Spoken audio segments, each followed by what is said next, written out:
Monsieur le ministre de l'Économie et des Finances, la vie chère est encore le problème numéro 1 des Français. Et malgré tout ce que vous dites, des retraités, des salariés, des mamans isolées avec leurs enfants sont contraints de baisser le chauffage à 17 degrés. Parce que les factures de gaz, d'électricité restent toujours trop élevées et pour des salaires et des pensions désespérément bas. Et bien sûr, à cela s'ajoute la hausse de l'essence. Des entreprises sont aujourd'hui contraintes de réduire leurs activités, voire de mettre leur usine à l'arrêt. Chez moi dans le Nord, je pense à Valdune, LME, à Scoval ou encore à la raffinerie Nyrstar, à l'arrêt pour au moins 3 semaines. Même les boulangers, aujourd'hui, n'en peuvent plus avec leurs fours qui consomment énormément d'électricité et de gaz. Ça ne peut plus durer.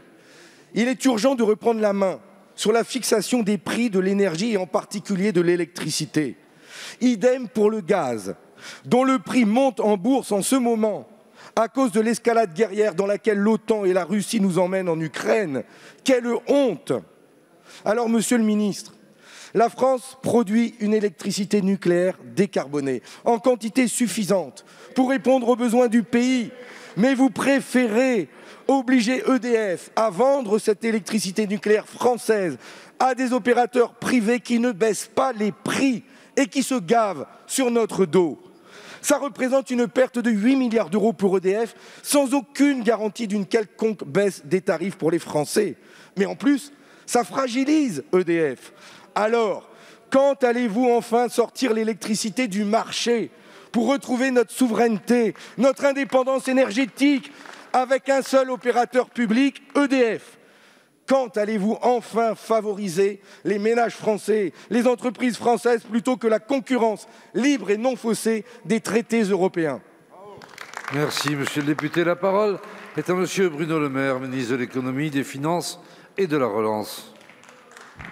Monsieur le député Fabien Roussel, je vais peut-être vous surprendre parce que nous ne sommes pas dans la même formation politique, mais ce que vous proposez, c'est exactement et rigoureusement ce que nous faisons. Nous n'avons pas voulu justement que les ménages français ou que les entreprises, parce que je partage à 100% votre constat, soient soumis à la logique du marché. Nous sommes le 24 ou le 25 janvier. Dans une semaine, les Français vont recevoir leur facture d'électricité, les entreprises françaises vont recevoir leur facture d'électricité.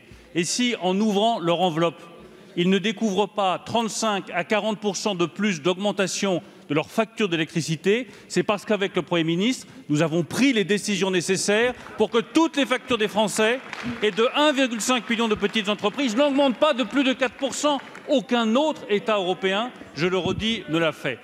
Vous avez posé une excellente deuxième question, qui est de dire, je reprends vos mots, il ne faut pas que les fournisseurs se gavent.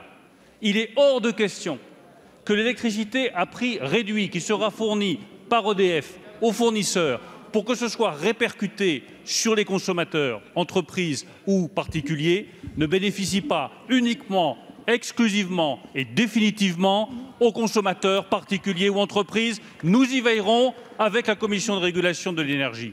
Vous avez posé une troisième question, faut-il des tarifs régulés? Mais bien sûr qu'il faut des tarifs régulés. Les tarifs régulés, quand le prix de l'électricité est trop bas, EDF se plaint et dit les tarifs d'électricité régulés, c'est pas bien, ça ne nous permet pas d'avoir un chiffre d'affaires suffisant. Mais quand le prix de l'électricité explose, tout le monde est bien content d'avoir un gouvernement français qui a défendu le principe d'un tarif régulé de l'énergie.